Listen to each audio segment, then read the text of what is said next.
nós resolvemos esta equação diferencial. Ela é de segunda ordem e a solução dela engloba a combinação de duas funções. Eu preciso aqui enfatizar que esta equação ela é igual a zero. Bom, o que quer dizer ela é igual a zero? Não tem nada forçando ela a ter alguma solução. Então, a solução que nós encontramos é o que nós chamamos de solução da homogênea. Homogênea quando ela é igual a zero. Ou solução característica. Essa é uma solução que não depende de fatores externos, só depende do sistema. Por exemplo, esta equação aqui, ela pode modelar um sistema massa-mola-amortecedor. Um sistema bem clássico. Então, vou desenhar aqui uma mola, um amortecedor e uma massa. Eu vou supor aqui, o x igual a zero, e o x positivo medido para lá. Suponha que eu tenha dado uma outra posição inicial para a massa, Vou chamar de x0, essa posição inicial. Nessa outra posição, eu vou ter uma força sendo feita pela mola, Eu vou ter uma força feita pelo amortecedor só enquanto eu tiver velocidade naquele sentido. Mas, enfim, a força feita pela mola, nós sabemos que é menos kx. Sendo que o x, a origem está aqui, Então é x0 menos x é a força feita quando ela está parada aqui. Quando está nesse outro x, é só fx menos zero. Então, f igual a menos kx. Inclusive, eu posso, se eu quiser, eu posso botar até um vetorzinho aqui, sendo x positivo para lá, E esse... Mas eu vou trabalhar mais com módulos aqui, que é mais fácil. A força da mola, Fk. A força do amortecedor, que eu vou chamar de Fb, porque a mola tem uma constante K e o amortecedor tem uma constante B. É igual a menos B vezes a velocidade. Sempre que tiver velocidade, o amortecedor faz força. Se não tiver velocidade, o amortecedor não faz força. Ele age igual a uma força de atrito. Ele é uma força de atrito. E a força resultante aqui nesse sistema, a força resultante que é massa vezes aceleração, ela é igual a força da mola mais a força do amortecedor. E essa equação diferencial vai ficar assim, m vezes a aceleração mais b vezes a velocidade mais k vezes o deslocamento igual a zero. Veja que eu simplesmente dei uma posição inicial aqui. Eu posso dizer que a posição inicial igual a 5 centímetros. E a velocidade inicial igual a zero. Por que não a posição inicial igual a 2 e a velocidade inicial igual a 3? Pode também. Então, se eu tivesse o caso, vamos dar uma comparada dessa equação com aquela, de ter x duas linhas, mais 5x', mais 6x igual a zero, eu tenho o caso em que a massa é 1 quilograma. A constante do amortecedor é 5. Eu não me lembro da unidade da constante do amortecedor, mas é fácil de lembrar, porque tudo isso aqui tem que dar newtons, né? Então, a velocidade eu sei que é metros por segundo, então vai ser metros por segundo, tá? Eu faria assim, ó, newtons vezes segundo dividido por metro, né? Porque corta esse com esse, ó, e esse com esse dá newton. Então, é 5 newton vezes segundo dividido por metro. E essa aqui é a unidade do cada mola, que é 6 newton por metro. Não é vezes metro que é trabalho ou torque, tá? Bom, essa equação diferencial pode representar um sistema desse, com essa posição inicial e com essa velocidade inicial. Então, o sistema massa-mola-amortecedor, né? Se aqui fosse a posição em x, ia começar de 2, obviamente, essa é a posição inicial, com uma velocidade, né, com uma derivada de 3 metros por segundo, ou centímetros, né, uma vez que nós chamamos de centímetros. E ia aumentar, né, ela ia um pouco mais para lá, se ela começou com velocidade para lá, ela ia um pouquinho mais, parar de ir, depois a mola ia puxar ela de volta para a posição 0. Não é difícil de entender. Agora,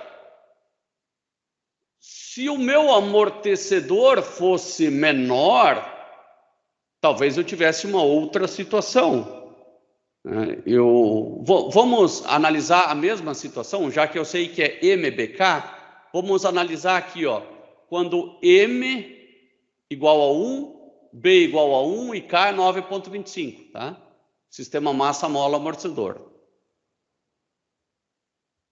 Só para comparar com antes, eu tinha 1, 5 e 6, né? Vou colocar em outra cor, o antes, numa corzinha bem fraquinha aqui, quase não consigo ver, 1, 5 e 6. Tá? Veja que a mola ficou mais forte e o amortecedor ficou mais fraco. A massa aqui foi a mesma. E o que eu observo? Né? Começa em 2, ó. Começa em 2, a velocidade inicial foi de 8, tudo bem? Nós poderíamos colocar a mesma velocidade inicial, né, 3, né? Mas começa em 3 ou 8, a gente que vai escolher depois, mas ela não sobe e desce e para no zero como antes, ela balança bastante. O problema é que não é tão simples de achar essa resposta aí. Tá? Porque essa aqui eu tenho certeza que envolve seno e cosseno, e aquela lá só envolveu E. E agora que nós vamos desenvolver o método para encontrar uma solução genérica, né? Não só essa aqui com os S. Vocês me interrompam a qualquer momento que tiverem alguma dúvida. Muito bem. Então, nós temos uma equação diferencial aqui, x duas linhas, mais, como se eu tivesse dividido tudo pela massa também, sem problema nenhum. Normalmente nós colocamos 1 aqui na frente, tá? Então, eu poderia fazer no sistema massa-mola-amortecedor assim, ó. Agora, depois eu vou dividir, né? Mais B, x' mais kx igual a 0. Tá? Daí eu dividiria tudo por m e ficaria x duas linhas mais b sobre m x' mais k sobre mx igual a 0. Eu prefiro trabalhar com o sistema massa-mola-amortecedor porque fica muito mais claro o significado físico da equação. Vou dizer que o x de 0, vou colocar um valor x0, né, com o x zerinho aqui, isso é um número, tá? E que o x' de 0 também é genérico, é uma velocidade inicial. Este é o problema que eu vou resolver, chamado problema de valor inicial, porque no tempo inicial eu dou os valores, né? Então, uma equação diferencial que eu dou as condições no tempo inicial. São chamadas também condições iniciais, essas condições. Como eu resolvo tal equação? Bom, a gente já viu. Você vai lá e começa com o famoso chutão, né? A1 é na S1 vezes T. Esse é o teu primeiro chutão. E aí você vai substituir isso lá dentro. Tá? Chutão porque você está supondo que seja essa a solução. Né? Você não tem certeza. Você vai substituir essa função lá dentro e aí você vai ficar com A1. Na verdade, não é nem A1. Por enquanto é só A. Você nem sabe ainda que vai ter duas, né? Então vai ser A S quadrado, né? Porque eu derivei duas vezes. A é na ST. Fiz a primeira parte. Mais a constante de atrito sobre a massa de atrito do amortecedor, né? Vezes a derivada primeira é na ST. A derivada segunda multiplica duas vezes por S, a derivada primeira multiplica uma vez por S. Mais K sobre M, agora multiplica por S na zero, né? Ou seja, não faz nada. A é na ST. Esses aqui eu posso colocar em evidência e fazer zero dividido por isso dali, né? Pelo E. Né? E o A junto ainda, ó. O A vai junto lá, dividido pelo zero. Com o que eu fiquei aqui? S quadrado mais B sobre M, S, mais K sobre M, igual a zero. E para minha surpresa, eu fiquei com dois S's. S vai ser igual... Agora eu vou misturar o meu B com o B do Bhaskara para pensar, tá? Então, aqui vai ficar menos B sobre 2A. Então, vai ficar menos B sobre 2M. Bem comprido isso aqui. Menos B sobre 2A. Posso colocar bem comprido esse 2M aqui, ó. O A é 1, tá? Então, é menos B sobre 2. Então, aqui eu já fiz o A 2M.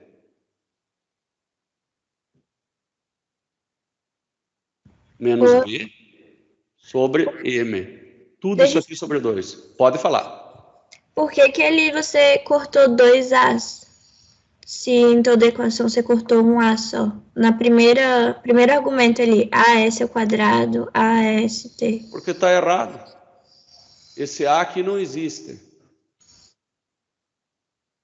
Esse A não existe aqui. Tá? Tá errado. Tá? Não. Ou tinha A lá, ou tinha A aqui, né? Não poderia ter dois As. Ficou claro, Ana? Sim, entendi agora. Obrigado por me avisar, porque aquilo também não tinha sentido.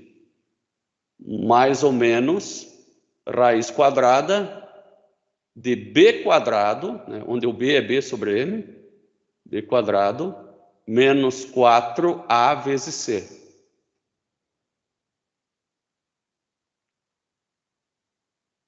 Bom, será que talvez eu conseguiria dar uma simplificada aqui, mas não é tanto o meu intuito. Bom, vai dar para dar uma simplificada, vamos tentar. Menos B sobre 2M, mais ou menos raiz quadrada. Se esse 2 eu passar para dentro, ele vai virar 4, né? Então, vai ficar B quadrado sobre M quadrado menos... Eu vou deixar o B sobre M como estava, vai ser melhor. Menos B sobre M. Quem que falou que era menos?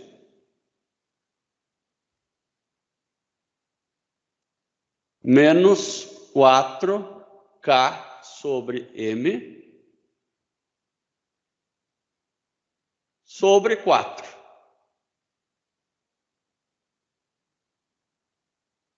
Dá para dar uma melhoradinha ainda, tá? Mas o nosso foco aqui não é simplificar, também não é complicar, pelo amor de Deus, né? O nosso foco é verificar que aqui tem um sinal de menos e aqui eu tenho uma raiz quadrada, né?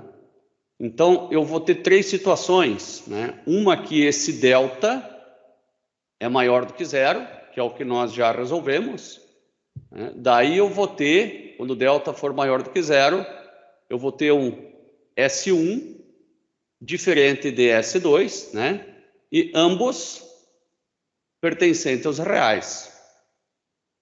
Agora, eu posso ter uma outra situação, onde delta igual a zero. Daí, S1 igual a S2. Claro que ambos, né? Ambos, mas eles são iguais, né? Pertencentes, é um S só, é um S só. E uma terceira possibilidade, que é o delta menor do que zero. Daí eu vou ter S1 diferente de S2, né? E ambos, né, não pertencentes aos reais, né? Porque eles são pertencentes aos complexos. Nessas duas situações eu tenho um problemão, né? Nessa primeira, nós já vimos que a solução simplesmente é a combinação linear de duas soluções. A1 é na S1T, mais A2 é na S2T.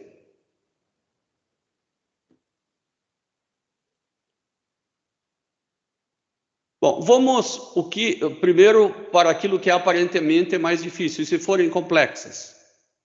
Bom, elas são diferentes, então eu também posso dizer que y igual a 1 é na S1T, claro que sim, S1T. Eu posso escrever assim, ó, alfa mais J ômega, esse é o S1, tá? Vezes T, mais A2 vezes E na alfa menos J ômega vezes T. Bom, Ângelo, da onde que você tirou esse J ômega? Bom, vocês, olhando para essa equação, tá? Imagine que essa raiz é negativa, tá? Tudo o que está aqui dentro, esse resultado, eu vou simplificar pela letra ômega ao quadrado. Tá? A raiz de ômega ao quadrado é ômega, tá? Só lembre-se que isso aqui vai dar negativo, tá? Então, vou simplificar por menos ômega ao quadrado. Tá? E quanto que é a raiz de menos ômega ao quadrado? É igual a raiz de menos 1 vezes raiz de ômega ao quadrado. Raiz de menos 1 é o i do número complexo, ou o j, que nós vamos chamar de j, né? E a raiz de ômega ao quadrado é ômega. Lembrem-se que na frente do j ômega, que é toda essa raiz, tem um mais ou um menos. Tem um mais ou um menos. E aqui menos b sobre 2m, eu posso chamar só esse aqui de alfa, ou com o menos junto, tanto faz. Vamos chamar só esse aqui de alfa, né? Para enfatizar, daí o menos tem que seguir aqui, ó. Se o alfa só for a parte positiva, então o S vai ser igual a alfa, menos alfa, mais ou menos J ômega. Ou menos ou mais, tanto faz, né? Sendo que, né, não precisaria, mas vou fazer, S1 igual a menos alfa mais J ômega, e S2 igual a menos alfa menos J ômega. Que eu coloquei aqui, ó. S1 e S2. A combinação linear igualzinha lá em cima. Tá, mas isso me parece nada lógico, né? Às vezes de arrancada não é, mas vocês vão ver o quanto lógico isso aí pode ser. Primeiro, façamos o seguinte, y igual a 1 é na menos alfa t vezes E na J ômega T, mais A2 E na menos alfa T, E na menos J ômega T, né? Simplesmente propriedade das potências. Y igual a E na menos alfa T, que está em evidência, aqui e aqui, né? Que vai multiplicar A1 E na J ômega T, mais A2 E na menos J ômega T.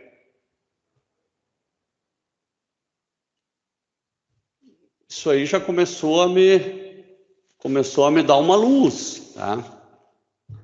Uma luz porque o Euler fez uma fórmula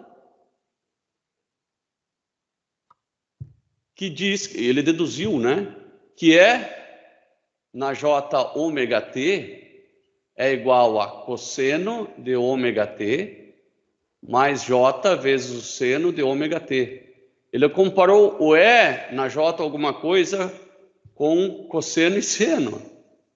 E isso vocês não precisam só acreditar, como vocês podem ver a dedução aqui. Ó. Aqui foi feita essa dedução, ó, porque você sabe que E na X é igual a X na N dividido por N fatorial.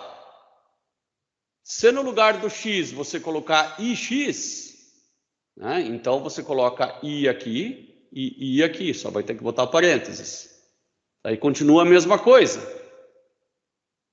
O que faz o I elevado no número par? Ele vira positivo, porque I quadrado é menos 1. E assim, né, vão se transformando números imaginários em números reais. Né? Você sabe que I quadrado é igual a menos 1. Então você sabe que I na quarta é igual a 1. E na sexta é igual a menos 1. Aí tu vai alternando entre o mais e o menos, né? Por conta disso que você sabe que E na IT é igual a série, que é o cosseno de T, mais J vezes o seno de T. Tá? Não é, aqui está até aqui embaixo escrito. Ó. Você consegue realizar essa dedução que nós vamos usar, vamos utilizá-la como já feita. E vou aplicar nesse Y aqui. Então, Y igual a E na menos alfa T. Veja que eu não vou sumir com o complexo, né? Não é uma mágica que sai do complexo para o real. Aqui eu vou colocar A1, que multiplica, agora, cosseno de ômega T, mais J seno de ômega T. Aqui é mais porque aqui é mais. Se aqui fosse menos, só o do menos fica, só o do seno fica menos, porque cosseno do ângulo positivo é igual ao cosseno do ângulo negativo. Mais A2, cosseno de ômega T, menos J seno de ômega T. Parece que complicou, mas não complicou. Y igual a E na menos alfa T, que multiplica.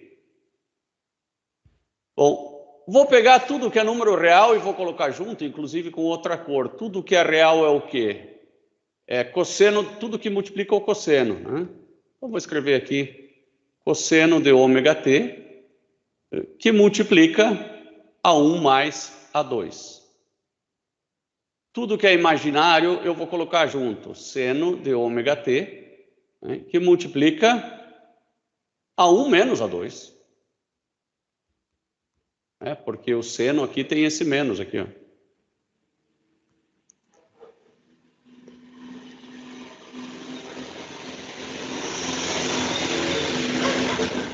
E parece que eu não vou mais a lugar algum, né? E continuo com esse J aqui me incomodando. Bom, eu só vou dar mais um golpezinho aqui. Esse A1 mais A2, não vou fazer mais nada, vou deixar assim. Agora, imagine que essas constantes aqui, ó, A1 e A2, também possam ser números complexos, né? Um número complexo é um número constante. 2 mais J1, 2 mais J5 é uma constante. Bom, então eu vou chamar o A1, por exemplo, imagine que fosse 2 mais J3. E como antes eu tinha S1 igual a alfa mais J ômega e S2 igual a alfa menos J ômega, eu vou fazer uma suposição, depois eu tenho que testá-la, que A2 é igual a 2 menos J3. Sempre que eu tenho um complexo, eu imagino que tem o irmãozinho dele, complexo conjugado, né? Então, estou imaginando que se A1 for isso, né, um real mais o imaginário, o A2 é o seu conjugado, né? É só o imaginário com sinal trocado. Bom, isso é uma boa conjectura. Se eu somo esses dois, quem sabe eu até não coloque números. Não, deixa com números, não faz mal, né? Mas imagine que isso aqui seja A e B, né? E A e B.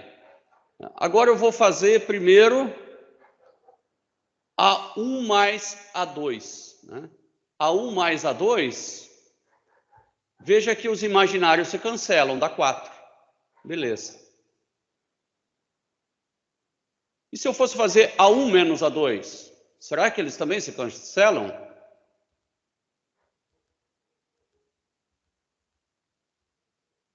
A1 menos A2. Cancela o real. Né? Vai ficar J6. Mas até foi bom, tá? Imagine que esse aqui seja J6. J vezes J vai dar J ao quadrado, que é menos 1. E sumiu o imaginário. Bom, então, quer dizer que eu fiquei só com números reais aqui. Essas constantes também ficaram complexas e eu fiquei só com números reais. Eu posso encarar a solução da mesma forma que para os números reais, mas eu ainda vou dar uma melhorada agora, já que eu sei desse J vezes J, que sempre vai acontecer, eu vou reescrever essa fórmula finalmente como N menos alfa t, que multiplica A1 mais A2, eu vou chamar de B1. B1 vezes cosseno de ômega t, né? O J vezes A1 menos A2, eu vou chamar de B2. Tá? Na verdade, esse B2 é o B1 conjugado vezes J, vezes seno de ômega t. Bom, aqui é uma forma elegante de eu fazer de conta que não existe número complexo. Quando delta for menor do que zero, essa aqui vai a solução, né? Lembrando que o alfa e o ômega, né, vem lá do S, que é igual a menos alfa mais ou menos J ômega. E eu verifico aqui uma solução que oscila. Bom, naquele sisteminha que nós estamos trabalhando, né, esse sisteminha aqui, eu vou ter um delta menor do que zero, vou calcular esse delta, vou calcular o S1 e o S2 agora.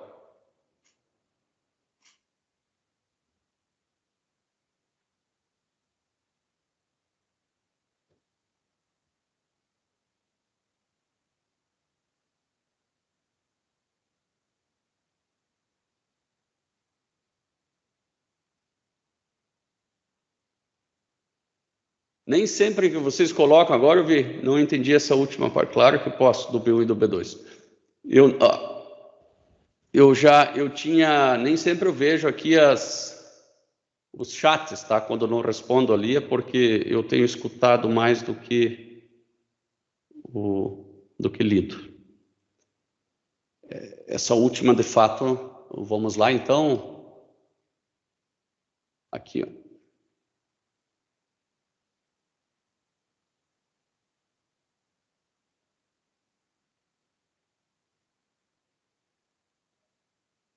Eu estou supondo Agora, que a minha constante A1, ela é um número real mais J vezes um número imaginário.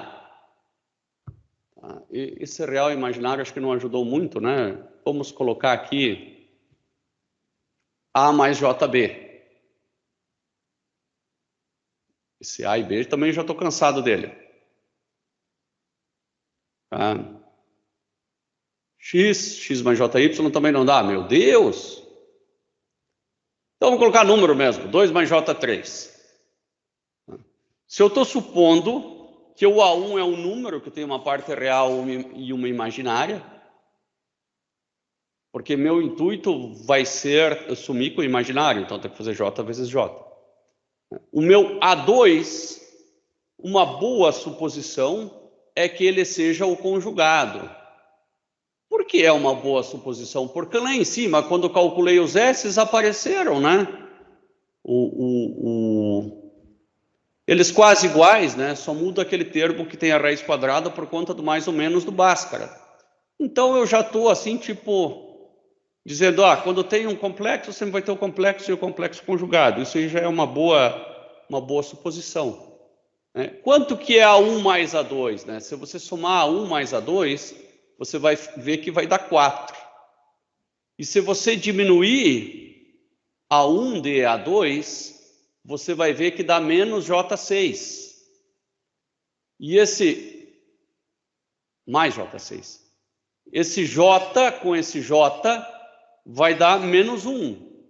Né? Então, eu vou fazer o seguinte, Ana, aqui para ficar mais fácil de entender, eu vou tirar esse J daqui e vou colocar esse J aqui, ó. Ou melhor, aqui. E aí eu reescrevo isso assim, y igual a E na menos alfa t. No lugar do A1 mais A2, eu sei que eu tenho uma constante real que eu vou dar o nome de B1. E no lado de lá, eu vou chamar A1 menos A2 de B2. Eu poderia continuar assim. Eu acho que a confusão é que foi simplificado demais. Eu poderia ter colocado ali A1 mais A2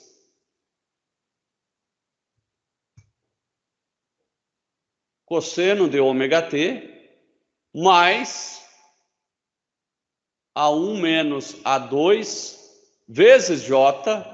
O J normalmente nós temos que colocar nós temos colocado na frente, não que temos que colocar, né? Mas para evidenciar o complexo é mais fácil, vezes seno de ômega t.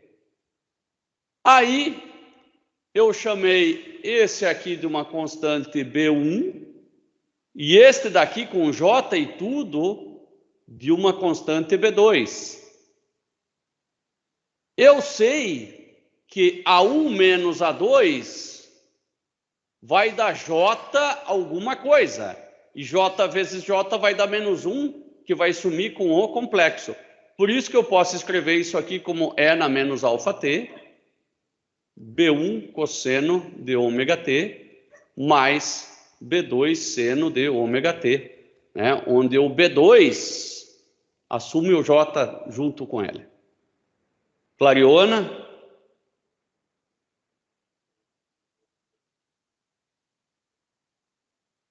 Novas mensagens? Beleza. Clareou, prof. Clareou? Legal. Bom, agora vamos para esse caso aqui, ó. Vou voltar. Esse delta aqui certamente vai dar negativo pelo tipo de resposta, né? Inclusive aqui já foi colocado a resposta, né?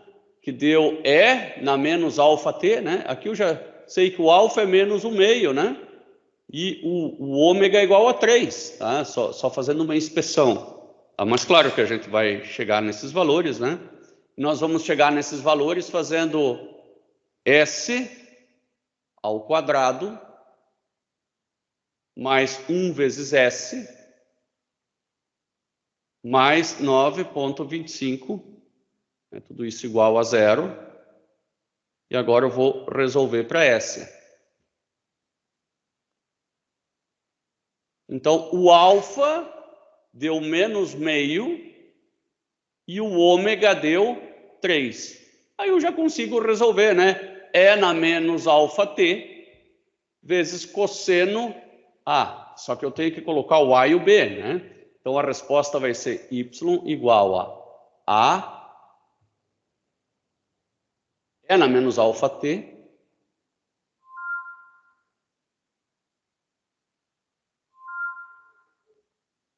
é na menos alfa t, que multiplica B1 cosseno de 3t mais B2 seno de 3t.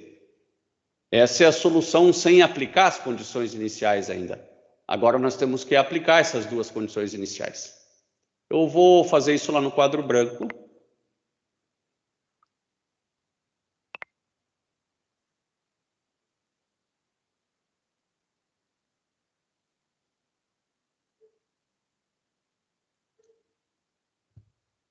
Então, y igual a é na menos t sobre 2 vezes cosseno de 3t. Ainda bem que eu falo enquanto escrevo, porque senão não dá para saber o que está escrito. Seno de 3t. Faltou o A e o B.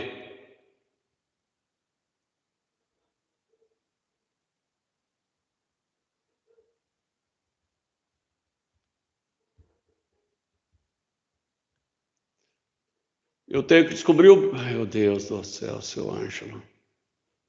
A pressa é inimiga da perfeição.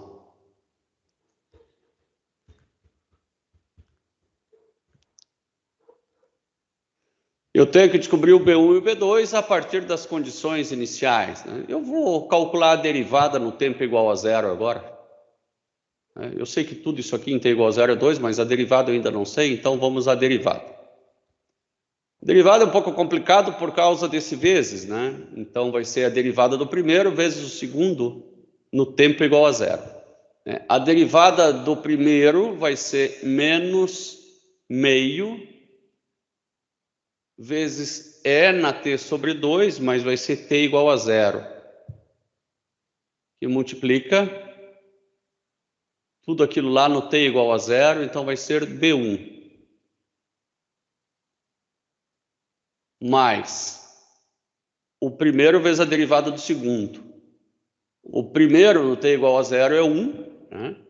E a derivada do segundo, que é cosseno vai virar seno, esquece. Só vai ficar com isso aqui, que vai ser 3 B2 cosseno de 3t, que é no t igual a zero que dá 1. Tá? Então, y' de zero vai ser menos B1 sobre 2 menos 3 B2. Substituindo aquele 8, vai ficar, vou colocar aqui do lado, 8 igual a menos 3 B1, não, menos B1 sobre 2. Menos B1 sobre 2, menos 3 B2. E agora a parte em azul, né, que é 2 igual a... Bom, em t igual a zero, só sobrou isso aqui, 2 igual a B1. Né? Então, já encontrei B1, né, e consigo encontrar B2. Então, 8 igual a menos 1, menos 3, B2. Passo para lá, vai dar 9. 9 dividido por 3, 3. B2 igual a menos 3. Agora eu volto lá para o meu PowerPoint, né? E descubro que deveria dar, o A e o B deveria dar 1 e não 3, né? Nós encontramos 2 para o B1. Não. Tem tem alguma coisa errada lá naquela solução. 2 por B1, eu vou fazer o gráfico dessa solução, né, e depois eu vou confirmar com esse valor aqui. Vamos dar uma espiada naquele gráfico da solução lá dada pelo exercício. Esse gráfico faz sentido, começa em 2, só que esse cara aqui não vai começar em 2. Essa solução é só do y.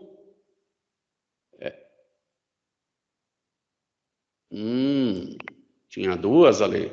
Então, apaga por isso, ó. Aí não vai, né? Agora eu vou fazer o seguinte, eu vou fazer o gráfico da solução. Eu sei que y de t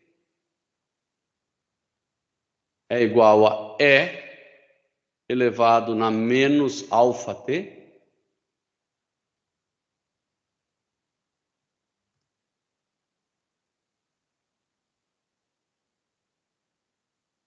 vezes o cosseno de 3 vezes t, mais j vezes o seno de 3 vezes t. Era cosseno.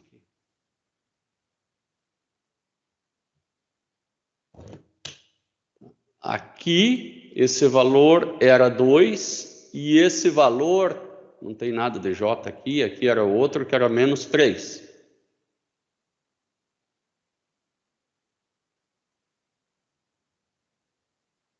Essa é a solução, porque nós encontramos 2 e menos 3. Voltemos lá, dar uma espiadinha. 2 e menos 3 nas constantes. Agora eu vou fazer o gráfico.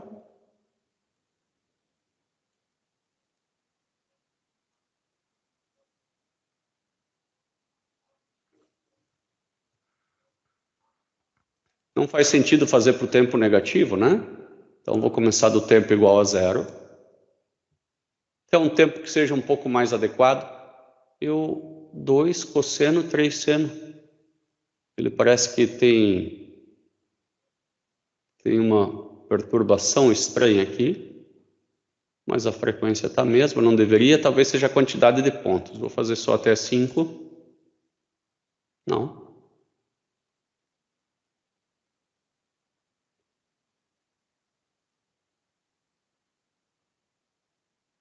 Ah, claro. Olha aqui, eu fiz o seno dentro do cosseno. Não. Aqui tem um cosseno a mais. Seu Ângelo. Esse cosseno a mais ali não existe. Será que ele não vai dar del aqui? Ah, agora ele ficou melhorzinho. Vou fazer até uns 10 segundos, né? Ele começou no 2, só que a derivada começou negativa. Nós calculamos alguma coisa errada, né? Essa derivada aqui começou negativa. Vamos ver se isso ali não é mais 3 ao invés de menos 3. Aqui a gente passou para cá, ficou 9. Menos 3. Essa derivada é 8. Será que nós erramos a derivada primeira? Menos meio dB1. A derivada do seno é o cosseno. Aqui que nós erramos. Aqui é mais. Aqui é mais. Aqui é mais. E aqui vai ficar agora mais 3. É isso aí.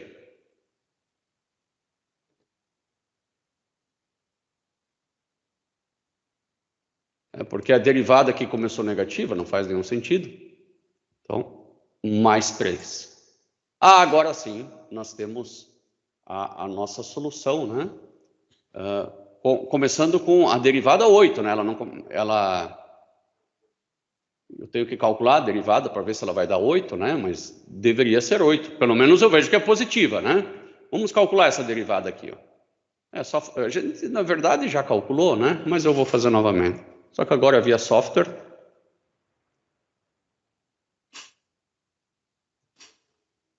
Vou calcular ela para qualquer tempo, né?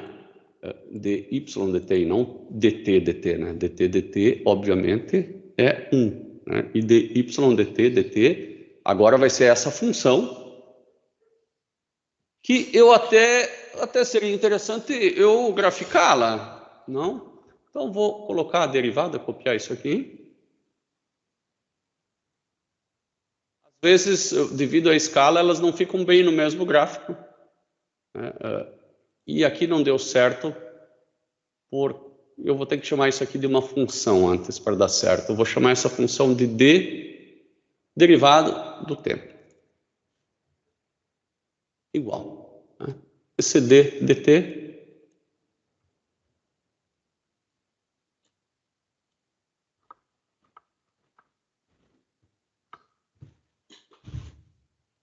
tá bom? Então, eu vou fazer o seguinte, em vez de colocar dx dt, eu vou fazer o seguinte, dar um Ctrl X, um Ctrl C aqui no que ele calculou. Quer teimar? Teima.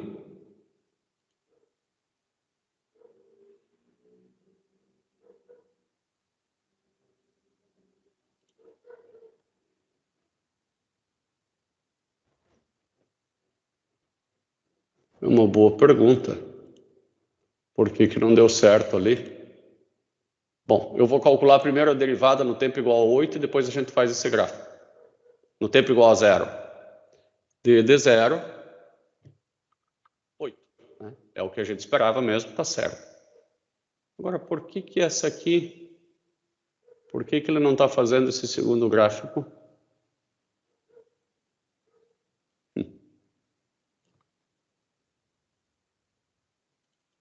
Vamos colocar essa função inteira para ver se... Ele está reclamando do t, diz que o tempo não é definido, mas como não é?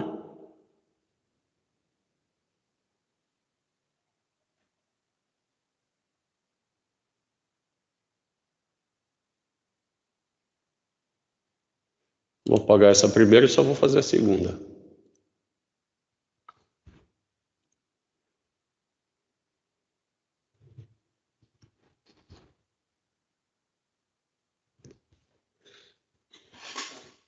Muito estranho, né? Vou colocar um parênteses aqui nessa derivada.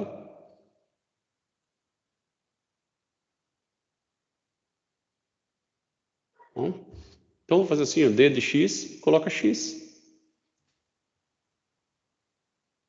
Se esse é o problema, né? Resolvemos de outro jeito. Então, vou colocar a derivada e o y. Só que aqui eu vou ter que colocar y de x. Então, percebam que agora eu tenho o gráfico da derivada, que começa em 8, né? E olha aqui onde a derivada é 0, né? De repente a derivada é 0 de novo aqui, né? Derivada é... Bom, enfim, temos o gráfico da função e da derivada. Talvez eu devesse chamar, eu ser inteligente que chega, né? Chama um de y e outro de v, né? Já que essa é a velocidade. Chama de v. A velocidade e o espaço. Depois vocês têm tempo para analisar melhor esse gráfico, né? Mas espero que esteja bem compreendido, né? Que a solução, quando delta menor do que 0, não é nenhum bicho de 7 cabeças, né? É tranquilo. José, Francisco, Porto, como é que está isso?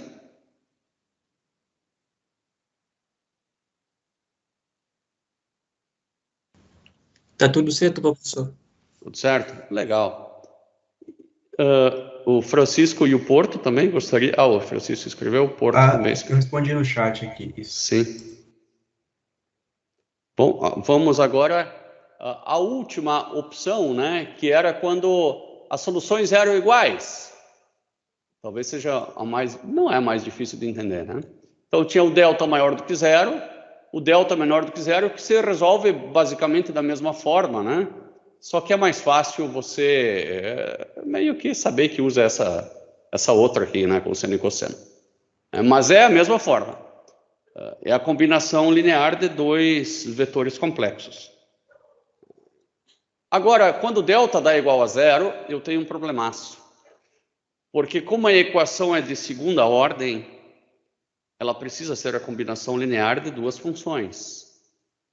E eu não posso jamais dizer que a solução vai ser A1 é na ST mais A2E no mesmo ST. Não dá. Porque essa daqui já vai ser uma combinação linear dessa aqui. E ela tem que ser linearmente independente.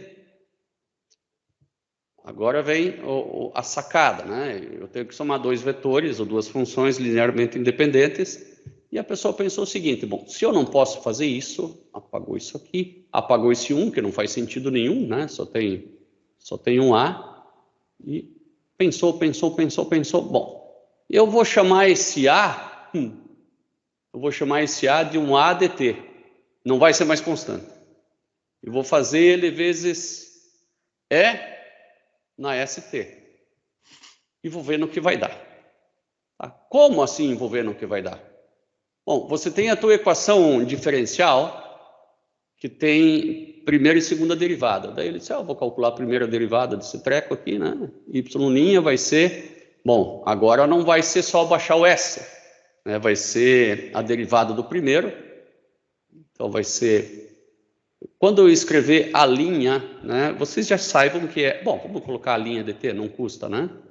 Não, vocês já sabem que é uma função do tempo agora. Tá? Agora o A é uma função do tempo. A derivada do primeiro vezes o segundo. Né? Mais a derivada do segundo, SE na ST, vezes o primeiro. O A é um A do tempo.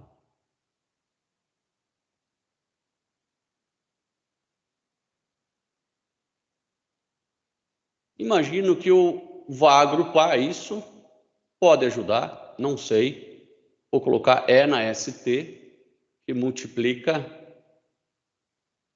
a linha mais SA.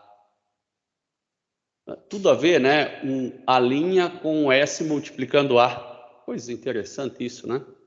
Porque antes também lembre-se que a derivada quadrada era vezes S quadrada, a derivada primeira vezes S. Vou fazer o Y duas linhas com relação ao tempo. Eu acho que é mais fácil fazer com aquele de lá, ó. Ah, não, mas aqui é multiplicação... Não, esse aqui vai ser mais fácil, fazer esse de baixo. Então, aqui vai ficar a derivada do primeiro, que é SE na ST, vezes o segundo, a linha mais SA. Mais o primeiro vezes a derivada do segundo. Veja que as coisinhas lá de cálculo 1 agora começam a pegar, né? A derivada do segundo é a derivada segunda de A, mais o S é uma constante, né? Vezes a linha. Bom, a derivada segunda, será que eu consigo juntar algum grupo? Os E na ST eu consigo juntar. Tá? Os As não, porque os As não são constantes, são funções. É na ST, que vai multiplicar SA' mais S ao quadrado A. Ó, derivada, que é o S, vezes derivada. Derivada segunda, aqui derivada segunda. Interessante, né? Mais derivada segunda. Mais derivada primeira vezes derivada primeira, que é parecido com uma derivada segunda, né? Mais SA'. Posso dar uma melhoradinha nisso ainda? Por enquanto, só quero substituir na equação diferencial e ver no que vai dar. ST é na ST que multiplica A duas linhas mais S ao quadrado A mais 2S A'. E acabou. Imagine que você tenha essa equação diferencial e quando você foi calcular o delta, deu igual a zero, né? Você fez lá delta igual a b quadrado menos 4ac, deu zero, e o S vai ficar igual a menos b sobre 2a. Então vai ficar menos 2, né? Mais ou menos zero, que é igual a menos 2. Então as raízes deram repetidas. a solução tua foi, ao invés de chamar esse cara de constante, chama de VDT, depois encontra y', e depois encontra y duas linhas, né? Em função dessa solução que você inventou. Depois você vai aplicar tanto o y duas linhas, quanto o 4 vezes o y', como esse y lá. E vai montar essa equaçãozinha, só que agora não tão genérico, né? Esse cara pode ir para o lado de lá, né? E você vai descobrir o seguinte, né? Que esse menos 4v' vai cancelar com esse mais 4v', esse 4vdt com esse 4vdt, né? Mais esse 4 com esse 8, né? E você, de fato, só ficou com a equação v duas linhas dt igual a zero. Tá? Tudo isso para cá se cancelou, coisa que quando nós fizemos muito genérico, a gente não verificou que tudo isso se cancelou. Bom, a solução dessa equação diferencial, né, é óbvia, né? É essa reta aqui. Tá? E agora você sabe que a solução que você está impondo vai ser C1t mais C2, que multiplica E na menos 2t. Né? Y dt vai ser igual a C1E na menos 2t, C1t na menos 2t, mais C2E na menos 2t. Essa aqui é a solução, né? E essa função aqui, ela é linearmente independente dessa. Ai, como é que você sabe? Só olhando, sim. Primeiro só olhando, e depois eu posso calcular o Wronskiano, né? Calculo o Wronskiano, o que é o Wronskiano? Se não é y1, y2, y'1, y'2, né? Se ele der diferente de zero, as soluções são linearmente independentes, né? Esse determinante aqui, você calculou o determinante, né? E deu isso aqui, esse determinante. E esse valor ali é diferente de zero, inclusive no tempo igual a zero. Só para lembrar o que é Wronskiano, lembre-se que nós consideramos a solução de uma equação de segunda ordem como a combinação linear de duas soluções, né? E as constantes C1 e C2, elas podem ser encontradas, né, pela divisão de dois determinantes, onde o determinante de baixo é igual e ele é chamado de Wronskiano. Quando ele é diferente de zero, é porque eu tenho duas soluções linearmente independentes, né? Basta calcular o Wronskiano. Bom, foi o que a gente fez, né? E verificou que as soluções são linearmente independentes. Ninguém está dizendo que elas são 90 graus uma da outra. Mas eu também posso ter dois vetores linearmente independentes e não precisa um apontar na direção x e outro na direção y. Basta eles terem um ângulozinho entre eles para eles ser linearmente independentes. As funções também, elas não precisam ser perpendiculares. Basta elas serem linearmente independentes. Meus caros, vamos resumir a aula de hoje. Tá? Resumir em 2 minutos a aula de hoje. A aula de hoje, ela tratava de equações diferenciais de segunda ordem com coeficientes constantes. Então, era do tipo assim, ó, y duas linhas, né? Coeficiente constante é isso aqui, ó, é o b, né? Ou pode ser assim, ó, a, b, né? E homogêneas, porque eram iguais a zero. E aí, o delta poderia dar maior do que zero, menor do que zero ou igual a zero. A solução, quando o delta é maior do que zero, nós já sabemos, né? É A1 é na S1t mais A2 é na S2t. Quando dá menor do que zero, você pode escrever assim, só que ficam números complexos, né? Tanto o A1, A2, S1 e S2, fica muito mais fácil escrever desta forma aqui, ó. É na menos alfa t, que multiplica B1 cosseno de ômega t, mais B2 seno de ômega t, onde esse ômega e esse alfa você vai achar do S, que é igual a menos alfa mais ou menos J ômega. E finalmente, o mais difícil, que foi delta igual a zero, a solução vai ser A1 vezes T, na ST, porque S1 igual a S2, mais A2 é na ST. Né? 3 formas de solução da homogênea com coeficientes constantes. Então, resumimos em 2 minutos a aula toda de hoje. Né? Luan, Arthur, Andrew, Ana, alguma dúvida? Tudo certo, professor. Entendi bem. Tudo tranquilinho? Então, Aqui tá também, tudo tranquilo. Legal. Então, até amanhã, meus caros. Muito obrigado aí. Tchau, tchau. Tchau, professor. Obrigada pela aula. Imagina, obrigado a vocês. Tchau, tchau, professor. Até amanhã. Tchau, até amanhã.